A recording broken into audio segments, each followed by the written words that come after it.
to the condition. So of the systemic diseases, the commonly tested areas for you would be lupus, diabetic kidney disease, myeloma, hypertension, liver cell disease, vasculitis. So these are some common areas.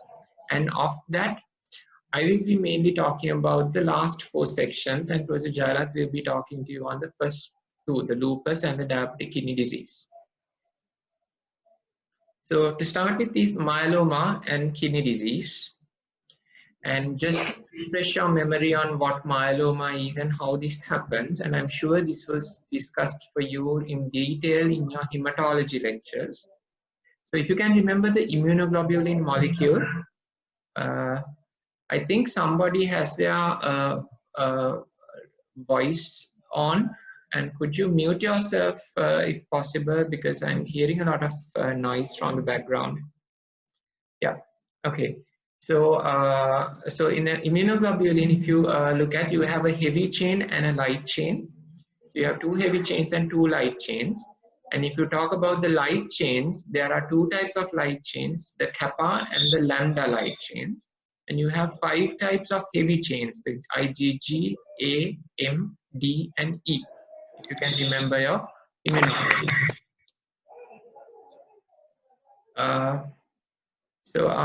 Could whoever who's keeping their the microphone on, can you please mute yourself? Okay. Right. So what happens in myeloma is these immunoglobulins, in the plasma cells that produce these immunoglobulins, they proliferate in an abnormal manner, and you have a lot of these immunoglobulins being produced, which is actually what myeloma is. If you take the immunoglobulin molecule, it's not the whole molecule. Sometimes they will produce more of these light chains alone. Sometimes they will produce in excess these heavy chains. Sometimes they will produce the whole molecule, the immunoglobulin molecule in excess. So depending on what is produced, you will have the myeloma. So if it's a kappa chains that they are producing, you call it a kappa light chain myeloma. If it's the lambda chain that they are abnormally producing, you call it lambda chain myeloma. If it's the whole molecule that they are producing, where let's say the heavy chain is IgG and the light chain is kappa, then you call it something like this, IgG kappa myeloma. So that is how the terminology goes for myeloma patients. So if you talk about what happens normally also these light chains are produced by the bone marrow in the plasma cells, around 500 milligrams of these free light chains per day, which is normal. And some of these light chains even normally gets excreted from the glomerulus and is catabolized in the proximal tubule, so that it's only a very small amount in a normal person also that gets excreted. However, if you are having a condition like myeloma, where this number of light chains or the immunoglobulin molecules are produced in excess, then that is when the problem starts. So normally in a normal person, the kappa to lambda ratio is something about 1.8 to 1, or for convenience, you can remember it as 2 to 1. So you have a slightly kappa light chain excess in a normal person also. However, in myeloma, there is much more production of these light chains or heavy chains. And when in excess, this will appear in the urine. And those light chains are what you call as Bence-Jones proteins. So the myeloma is a neoplastic plasma cell disease and commonly seen in the elderly around the age of more than 60 to 70 years. And around 50% of these patients will develop kidney disease because of the myeloma. And a significant proportion, up to about 15% of these patients actually develop kidney disease requiring dialysis as well. And once your kidneys are affected with myeloma, this becomes a significant overall risk factor for the overall outcome for these patients. And this is a picture just to show you how these myelomas can affect at different places.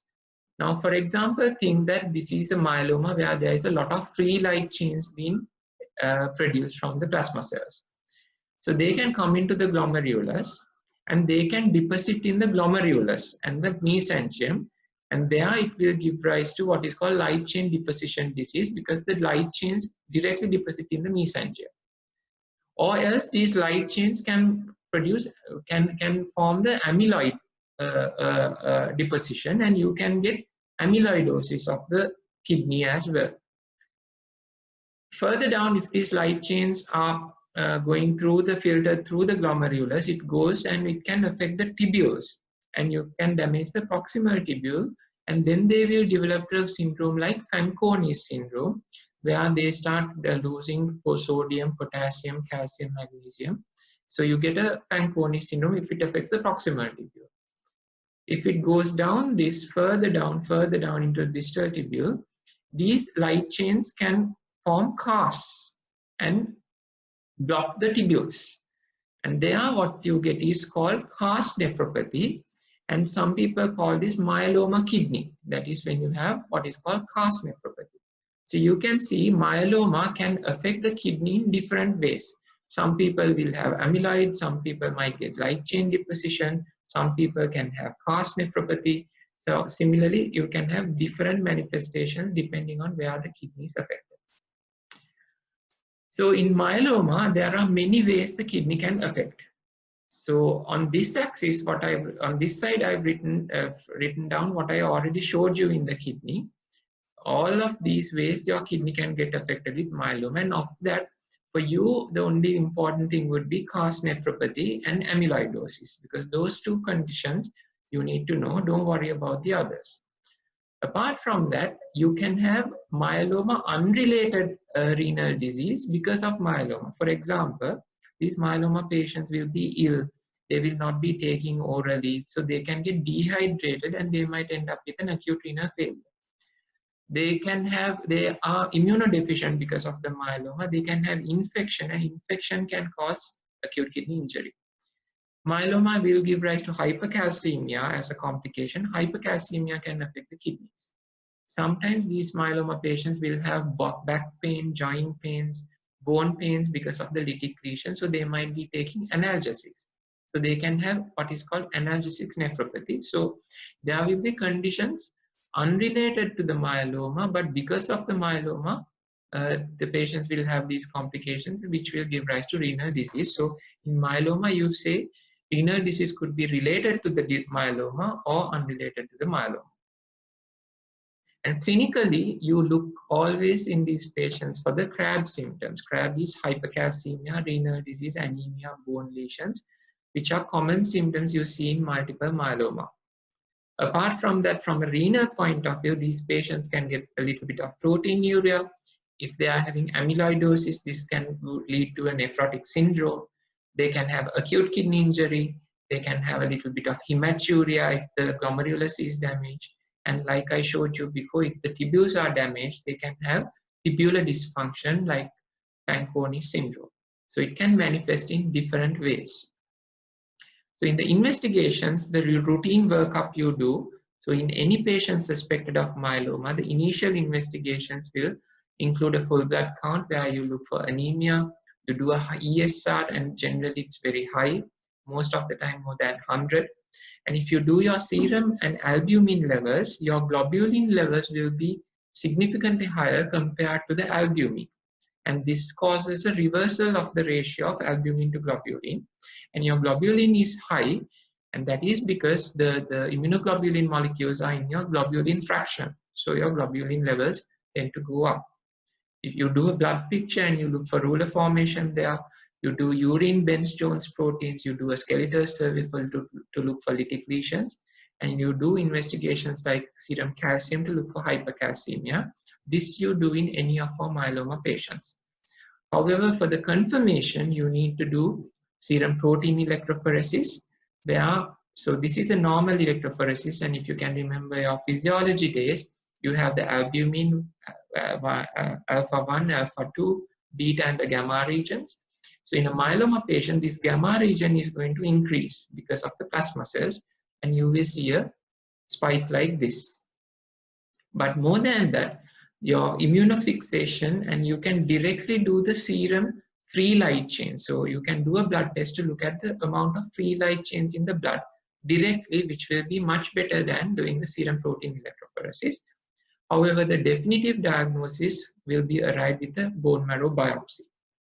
However, if the kidney is affected, you have to do a renal biopsy to see what sort of renal damage has occurred because of the myeloma. So just one word regarding cast nephropathy. So what happens in cast nephropathy is that, so you have the tubules, you have the light chains. These light chains will go down the tubules and it can block the tubules. These light chains will get entangled in your normal TAM phosphoproteins, and then they will cause casts. And these casts will go and block the tubules, and you end up with an acute kidney injury because of blockage of the tubules. And that is what you call cast nephropathy with myeloma patients. And this is if you do a renal biopsy, this is how you are going to see a cast. So this is a tubule, and you can see in the middle of this tubule there is a cast that is occluding the whole tubule. The other common way is amyloidosis, which you need to know, and we have already discussed this briefly with one of your MCQs. If you do a renal biopsy, you will see these nodules in the glomerulus, almost like in your diabetic patients, and they will stain positive with the Congo red stain. And this you need to know for your MCQ purposes. And if you look at this glomeruli under a polarized light, you will see this apple green birefringence, this apple green appearance, because of the amyloids that are deposited in the kidney. So in the management, what do we do? The management is mainly hematological. So you need to start chemotherapy for this underlying myeloma. And depending on the patient, there are many therapeutic protocols that they can adopt, and it will be individualized according to the patient's problem and the situation. However, I said there are about 10 to 15% of patients who might actually require dialysis.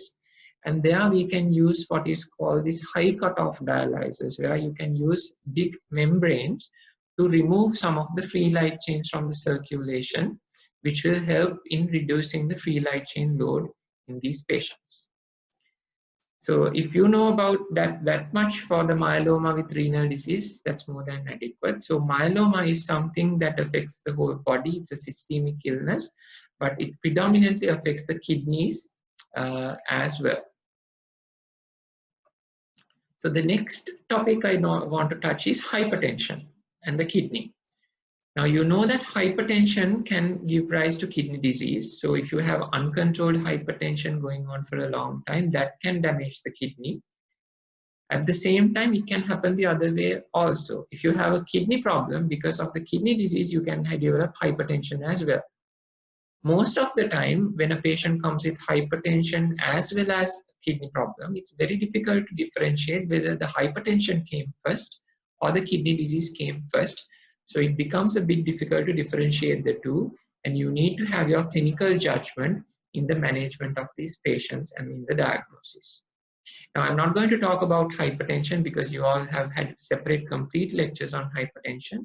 I'm just going to touch a little bit about how hypertension can affect the kidney and vice versa. So hypertension, you know, if you talk about the causes, it could be primary or it could be secondary. So primary or essential hypertension, if it goes on for a long time and not controlled well, this can lead to CKD. At the same time, secondary hypertension, there are many causes like your endocrine causes, vascular causes, and renal causes are also one cause of hypertension. And under that, you have renovascular disease like renal artery stenosis. You can have glomerular diseases like we have discussed already, the nephritic syndrome, in conditions like that, which can cause hypertension. And you can have chronic kidney disease, which will also give rise to hypertension. So it can happen both ways. So what happens when you have hypertension? When you have long-term hypertension, with time, this pressure is going to damage the blood vessel lumen, and it's going to start thicken, and the lumen and the endothelium starts proliferating. It will start getting thick, and the lumen diameter is going to get less and less. And you can imagine when the diameter of the lumen gets less, the blood flow to the kidney is going to become less and less, and the kidneys are going to become ischemic.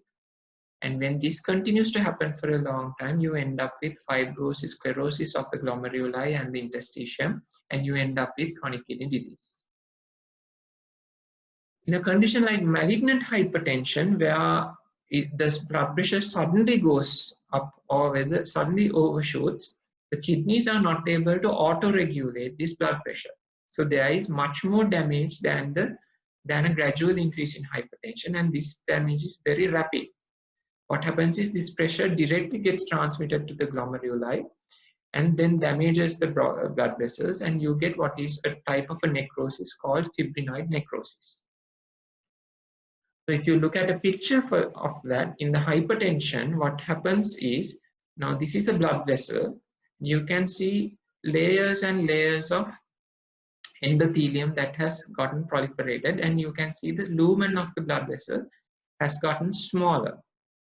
And when this happens, all the places that this blood vessel supplies are going to get ischemic. And if you look at this glomeruli, you can see this urinary space around this glomeruli is a bit larger than in the normal. So this glomeruli has gotten shrunken because it's now ischemic. And if you look at the interstitium of the kidney, there is a lot of fibrosis and sclerosis. And all this is because hypertension has affected the kidneys, and now it has gone into develop CKD. In malignant hypertension, the same changes occur. You can see these multiple layers of endothelium, but at the same time, because the pressure directly gets transmitted without any filtering, you will get a necrosis of these blood vessels and the glomeruli called fibrinoid necrosis. That is the pathology behind how hypertension can affect the kidneys. So clinical features wise, I mean, you know how hypertension can present and how hypertension can affect almost all body system. It can affect the heart, it will affect the brain, it will affect the nervous system, it affects almost all body systems. Therefore, hypertension, similarly, these patients should be considered as high risk for developing CKD. And if you remember our discussion regarding CKD, CKD is a condition where you have to go looking for it. You have to monitor to identify CKD early. So all your hypertensive patients needs monitoring of their renal function to identify whether these patients are developing CKD early onwards. And if there is a rise in serum creatinine, then very likely this is hypertension related CKD, and you need to really manage these patients very well. In the UFR, generally you have a little bit of proteinuria. You can get some microscopic hematuria in hypertension, and you can develop almost all of the features suggestive of CKD as well. In the management, it's mainly control of blood pressure. In CKD related to hypertension, if you can control the blood pressure very well, most of the time you can actually reduce or even stop the progression of the CKD from advancing into a lower GFR state. So the usual things apply. You have to put them on a low salt diet, stop smoking, regular exercise, active lifestyle, and you need to control the blood pressure very well. So I'm not going to talk about management of hypertension because you've already had this discussed during our hypertension lecture, but the same principles will apply when you are developing CKD secondary to hypertension as well. So when we talk about hypertension and secondary hypertension, renal artery stenosis is one of those conditions which you need to know a little bit about because it gets tested at your exam. So what happens with renal artery stenosis is there is a stenosis of the renal artery which will result in reduction in the renal blood flow distal to it. And you know from your physiology that when the renal blood flow goes down, there will be a stimulation for renin to increase, and renin will stimulate angiotensin II, and the whole cascade of this activation starts working, and then your blood pressure will go up, and that will also affect your kidney function, and so on and so forth. So that is why in renal artery stenosis, patients have poorly controlled or very high blood pressures. When you talk about causes of renal artery stenosis, there are many causes, but the commonest cause is because of atherosclerosis, where you get an atherosclerotic plaque which deposits in the renal arteries. And out of all the renal artery stenosis patients, 70 to 80% of the renal artery stenosis is because of atherosclerotic lesions.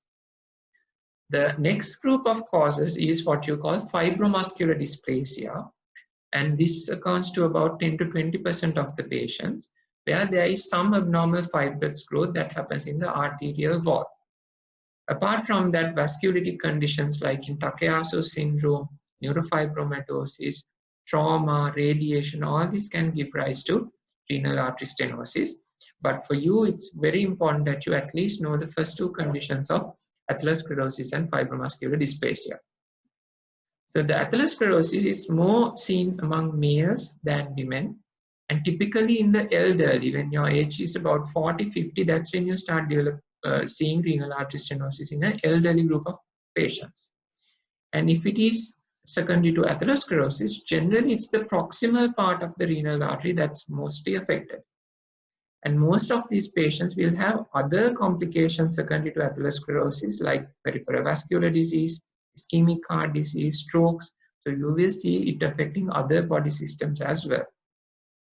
However, fibromuscular dysplasia is a completely different entity where you commonly see it among females who are young, around 40, 50. That's the time you start seeing fibromuscular dysplasia. And generally that affects the mid to distal part of the renal artery. And if you do an angiogram, they have this characteristic appearance called string of pearls appearance. And you can see here, this is the renal artery, and you can see this appearance which is called a string of pearls, like multiple pearls. So those are multiple aneurysmal segments that you see, which is typical of fibromuscular dysplasia. So clinically, how do these patients with renal artery stenosis present? These patients will have refractory hypertension. On examination, if you auscultate for renal bruit, you can hear a renal bruit. And you might have other complications like rapidly declining renal functions, or these patients will say that they've had repeated episodes of flash pulmonary edema. Those are the common presentations of renal artery stenosis. And if you want to diagnose renal artery stenosis, you initially do an ultrasound scan with a duplex renal artery scan. And in the ultrasound scan, the site that has the renal artery stenosis, that kidney will be proportionately smaller compared to the normal sized kidney. And normally when that discrepancy is about more than 1.5 centimeters, you have to be very suspicious whether there could be a renal artery stenosis.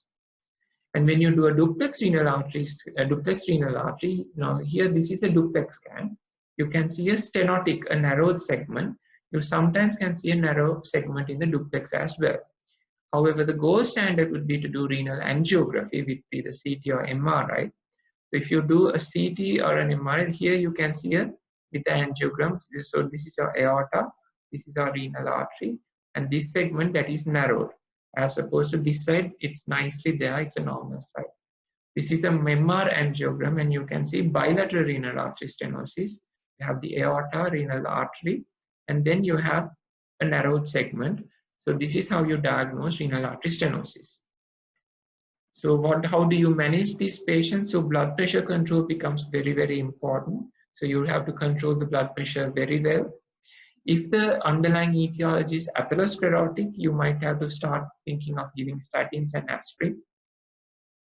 And sometimes if these patients develop complications, which I have mentioned here, the indications, if they develop complications like flash pulmonary edema, or if they only have one functioning kidney and if that side renal artery is stenosed, or if their kidney function is declining very rapidly because of the renal stenosis, that is the time you think of revascularization using angioplasty or stenting for these patients. So, and that is how you are going to manage a patient with renal artery stenosis. Okay, so before I move on to the next two topics, any questions based on those two discussions regarding hypertension, CKD, or regarding myeloma? Any questions anyone wants to ask?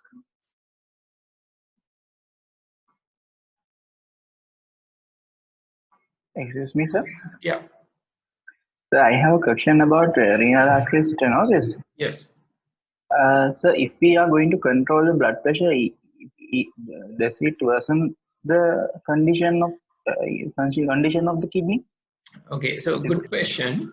Now blood pressure control means now if let's say a patient is having a blood pressure of 200 by 100. Now more than the kidney, all the other body systems are going to get affected with that blood pressure as well.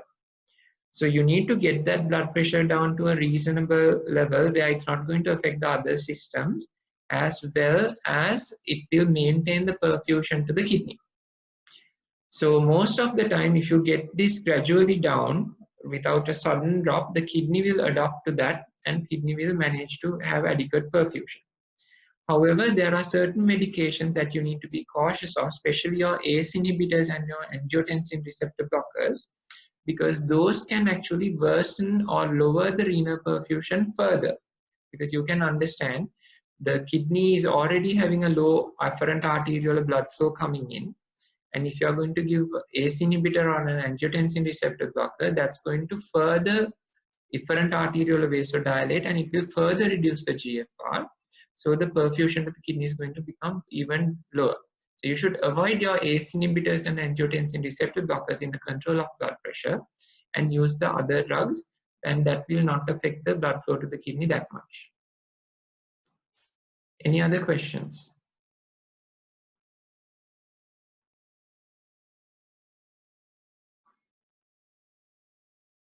Okay, so we'll move on to the next area, which is your hepatorenal syndrome. Now, I'm not going to discuss chronic liver cell disease here. That has been done as a separate lecture for you. Here, I'm going to talk about when you have a cirrhosis or a chronic liver problem, how that can affect the kidney. And when that happens, you call it hepatorenal syndrome. So this is a condition where there is deterioration of renal function in a patient with acute or chronic liver disease. So it can happen in acute situations as well. And what is important is this is a diagnosis of exclusion. So just because a patient with cirrhosis or liver cell disease has a kidney problem, you can't straight away say that this is hepatorenal syndrome. There are so many other conditions that can give rise to renal problems in liver cell disease patients. You need to exclude all of that before you come to a conclusion that this is hepatorenal syndrome. Generally, this represents the last stage of a sequence of reduction in renal perfusion due to increasing hepatic injury.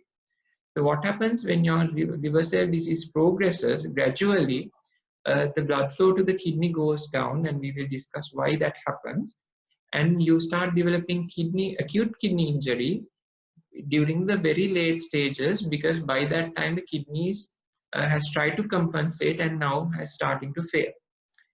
Commonly, you see hepatorenal syndrome happening in patients who develop significant portal hypertension due to cirrhosis. In patients with severe alcoholic cirrhosis, you see this. Significant metastatic tumors and fulminant hepatic failure. So you will generally not see hepatorenal failure in patients with child A, child B grade. So early liver cell disease patients, you will not see these. You generally see when it's very, very advanced. So what happens pathologically? So these patients with cirrhosis develop portal hypertension, and that will result in splanchnic vasodilatation because of multiple mediators, your nitric oxide and things like that. And when your splanchnic vasodilates, there is a lot of blood pooling there, and the effective circulatory volume goes down, and the perfusion to the kidney starts going down. And when the kidney's perfusion goes down, with time, that will stimulate the renin and angiotensin aldosterone system. And with time, there will be more and more renal vasoconstriction, more and more sort of a pre-renal sort of acute kidney injury developing. And that is what you call hepatorenal syndrome. So hepatorenal syndrome is by definition a pre-renal sort of an acute kidney injury because of the reduced perfusion to the kidney. In the clinical features, this is a renal dysfunction in patients with liver cell disease, as we discussed. These patients have progressive rise in creatinine. However, what is very important is when you do a urine flow report, the urine sediment will be bland. That is, there should not be any significant red cells. And sometimes you can have a little bit of protein, but you should not be having an active urinary sediment. And because this is a pre-renal sort of an acute kidney injury, and if you remember from your acute kidney injury lecture, if it's pre-renal, you may remember that your urinary sodium levels will be low. So if you do a urinary sodium level, that will be low. And because it's a pre-renal failure, the patients will be oliguric. The diagnosis is by exclusion, as I mentioned. So to the main criteria that you need to have is you need to have advanced hepatic disease and portal hypertension. You need to demonstrate there is an acute kidney injury, and you need to demonstrate that there is no other cause that can be attributable to this acute kidney injury. Note to make regarding kidney function in patients with liver cell disease, there are problems when doing creatinine and urea in patients with liver cell disease. Normally, the production of creatinine and urea is reduced when your liver is not functioning well. And also when these patients are ill with chronic liver cell disease, they don't take orally, their muscle mass is low. So there is not much of a generation of creatinine, so your creatinine will be abnormally low as well. So creatinine might not be a very good marker in these patients with chronic liver cell disease to assess kidney function. At the same time, nowadays, of course, we don't use this method, but those days we used to use this Jaffe reaction to check the creatinine. And in liver cell disease patients, when your bilirubin levels are high, this can actually interact with the Jaffe reaction and can cause interferences with the creatinine estimation.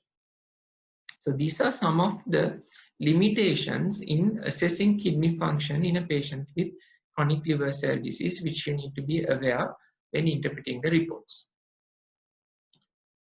So what precipitates a person to develop hepatorenal syndrome? So there might be a patient with chronic liver cell disease who's compensating nicely, but a bacterial infection or a GI bleed or any infection such as bacterial peritonitis, or if you give something like a nephrotoxic like NSAIDs, if you give diuretics to reduce the edema, and if you dehydrate the patient, these are some situations where even a previously stable chronic liver cell disease patients can decompensate and could precipitate hepatorenal syndrome. So you need to try and avoid these situations in these patients. And when you talk about hepatorenal syndrome, there are two types that are described, type 1 and type 2. Type 1 is where your kidney function rapidly declines, usually within 1 to 2 weeks. And the overall prognosis is much poor in this group of patients whose kidney function declines very rapidly. Type 2 is where the kidney function decline is very slow to happen. It happens over a period of time. And usually this happens with chronic cirrhosis patients with portal hypertension. And these patients tend to have refractory ascites as well. And the prognosis is a bit better than your type 1 hepatorenal syndrome patients. However, if you look at the overall prognosis, if you develop type 1, your median survival on average is very short, up to about 1 to 2 weeks. Type 2 hepatorenal syndrome, your median survival is around 6 months. So they don't really have a very good prognosis overall. And like I said, this is a diagnosis of exclusion.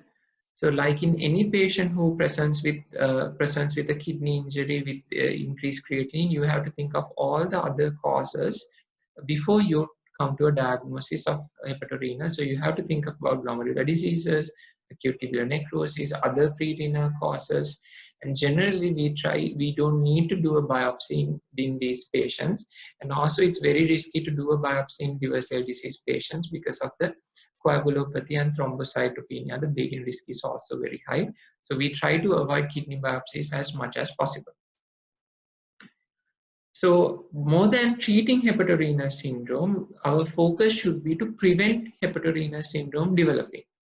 So we spoke about the precipitating factors. So we need to try and detect those precipitants very, very early and try to avoid those escalating into hepatorenal syndrome. And especially in the management of ascites, it needs to be a stepwise ascites management and try to avoid excessive diuresis in these patients. So initially you would advocate a low salt diet. You can add a diuretic like spironolactone and gradually increase the dose. Furosemide also, rather than starting with very high doses, you can gradually introduce it. If there is ascites, you can do therapeutic paracentesis while giving albumin, because if you remove a large amount of paracentesis fluid, that will also precipitate an acute kidney injury. In these patients, you need to avoid nephrotoxics and use beta blockers very cautiously. So this is in order to avoid patients developing hepatorenal syndrome. However, once a patient develops hepatorenal syndrome, the overall prognosis is very poor. And unless these patients are potentially transplant patients, or unless you think this might recover, there is very little we can do to improve the overall situation. So pharmacotherapy-wise, we give albumin to increase the circulation so that the colloid osmotic pressure increases with albumin and there will be more circulating volume. You need to start drugs like terlipressin, noradrenaline, or vasopressin. So terlipressin is the drug of choice at this point that will vasoconstrict your splanchnic circulation and increase the perfusion to the kidney, thereby reducing the pre-renal element of the AKI. Very rarely you can do TIPS. Sometimes there is, like in our dialysis, there is extracorporeal liver support. Renal replacement therapy you do only if these patients are potentially waiting for liver transplant, or if you feel that these patients' liver functions are going to improve if you support with dialysis. Otherwise, generally for most of these patients, dialysis is not going to provide any benefit or help in the recovery of this process. However, liver transplantation becomes the best mode of therapy, and most of these patients should be going for liver transplantation in order to improve the hepatorenal syndrome. And that's all about hepatorenal syndrome. So if you know that hepatorenal syndrome happens in liver cell disease patients, that there are two types, prognosis is poor. And if you have a little bit of an understanding about how hepatorenal syndrome occurs, and little bit about knowing a little bit about the importance of albumin, terlipressin, that's more than adequate for you to know about hepatorenal syndrome. So the final topic is vasculitis. Before I go into vasculitis, are there any questions you want to ask?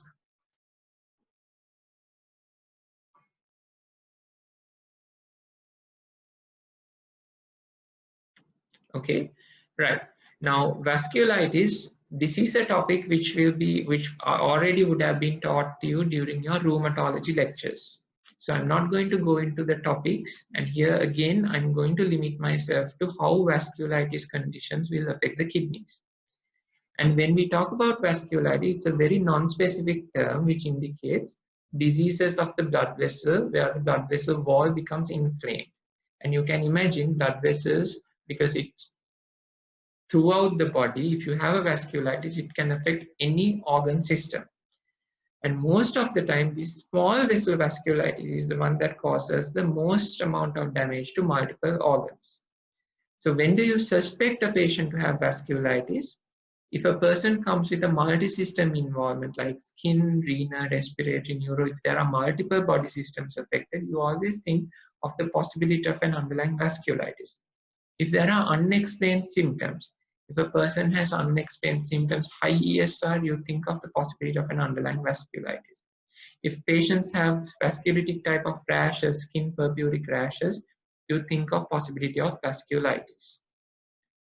And in the classification of vasculitis, you need to know this classification broadly. You divide it according to the size of the blood vessel, according to small vessel, medium vessel, and large vessel vasculitis. Now, the large vessel vasculitis, Takayasu's giant cell arteritis, you already have separate lectures.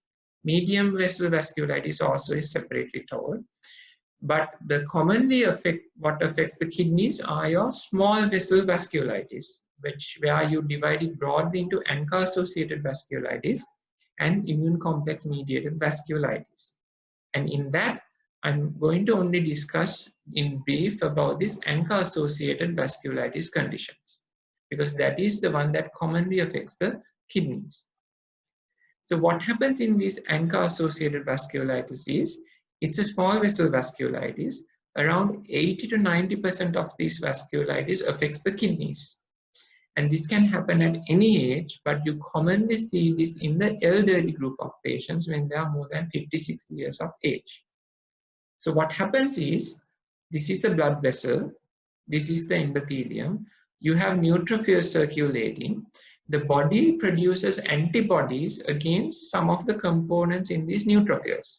And that is why these antibodies are called anti-neutrophil cytoplasmic autoantibodies, ANCA. And once they go and bind to the neutrophils and starts damaging or binding to the neutrophils, these neutrophils get activated and they go and damage the capillary endothelium or the blood vessel endothelium. And that is why ANCA antibodies can cause a vasculitis throughout the body. And that is what basically happens. And when you talk about these ANCAs, we talk about mainly two patterns, C ANCA and P ANCA. C stands for cytoplasmic ANCA, P stands for perinuclear ANCA, and that is dependent on how it stains when you put an immunofluorescent. So you can see in this picture, so this is a neutrophil, this is the neutrophil, the nucleus, and this is the cytoplasm around the nucleus. And you can see immunofluorescence is staining around the neutrophil in the cytoplasm only. And that is why it's called a cytoplasm C ANCA, because it stains like that.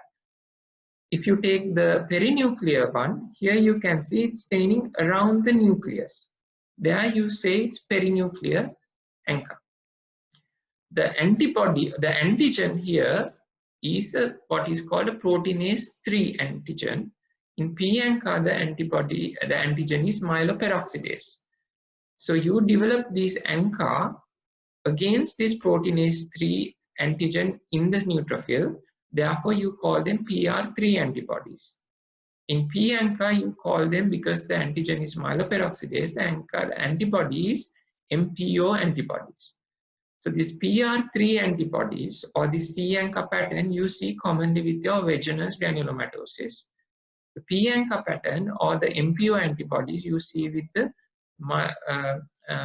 microscopic polyangiitis or your Church-Strauss.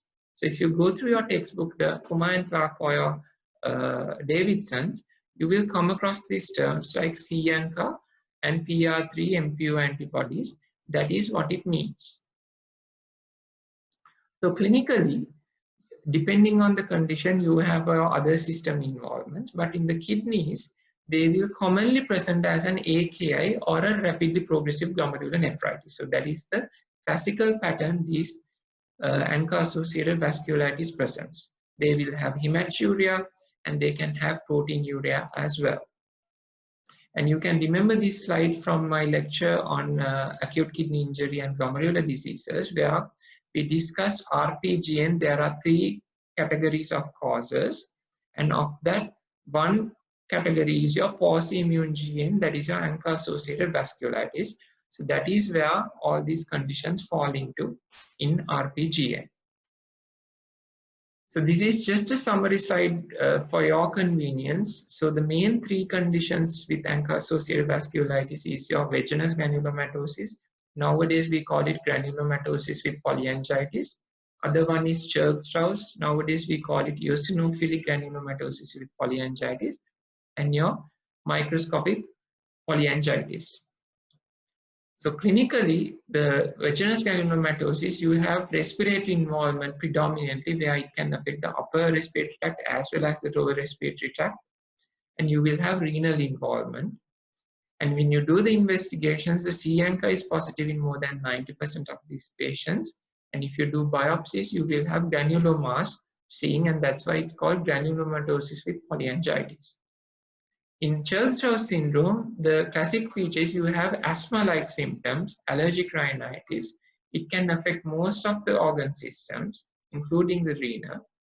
However, in investigations, they are predominantly having P ANCA, and in the full blood count, they will have an eosinophilia, and they will also have granulomatous lesions. The microscopic polyangiitis, there you will see a lot of neurological involvement with lung involvement.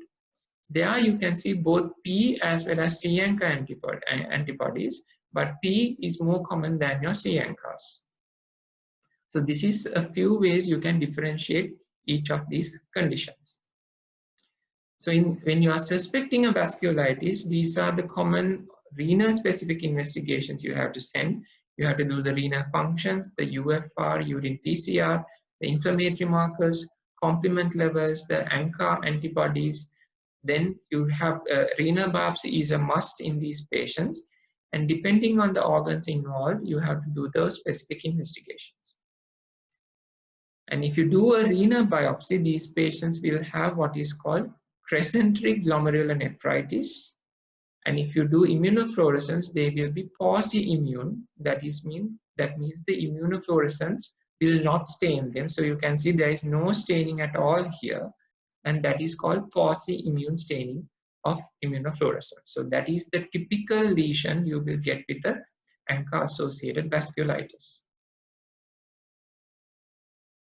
In the treatment, you don't need to know in detail about these, but in the induction phase, or that is the initial phase of treatment, depending on the underlying condition, you can use drugs like methylprednisolone, cyclophosphamide, rituximab, or even sometimes plasma exchanges. And once the initial period is over, these patients need to be maintained on low-dose prednisolone and azathioprine or drugs like methotrexate. And that is how you treat conditions like ANCA-associated vasculitis with renal involvement. Right. So thank you very much for listening. So with that, I'm going to stop there. So what I've done is I've tried to discuss 4 conditions which affects the whole body, can affect multiple systems.